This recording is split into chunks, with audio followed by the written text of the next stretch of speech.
Smoke above Khartoum has become a familiar sight. Fighting broke out in mid-April after months of tension between rival military factions. Both sides in the conflict need to sit together and negotiate a deal because the fighting and stalemate must end. The main protagonists in this power struggle are these two men in military fatigues.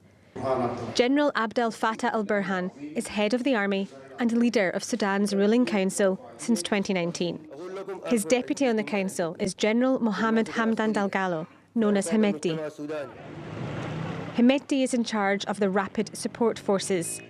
The RSF is the rebranded Janjaweed, the militia accused by the International Criminal Court of atrocities in Darfur over the past 20 years. In 2021, there were protests after al-Burhan and Herriot together overthrew the interim government that had been in place since the fall of former strongman Omar al-Bashir in 2019.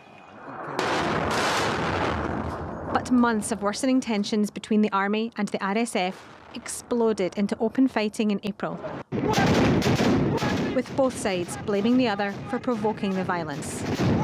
Mediation efforts led by the United States and Saudi Arabia have ground to a halt.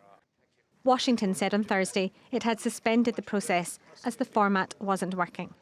Roughly 2.5 million people have left their homes, with over 115,000 refugees in neighbouring Chad. They described terrifying scenes in which everyone had to flee for their lives. There were massacres, and so as they fled, they sometimes unfortunately had to leave behind little children who couldn't run, people who were injured, and the elderly. The UN says the scale and speed of Sudan's descent into death and destruction is unprecedented. There have been numerous ceasefires, all of which were routinely violated before expiring.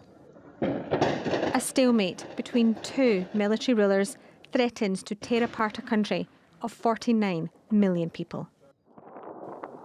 Claire Herriot, TRT World.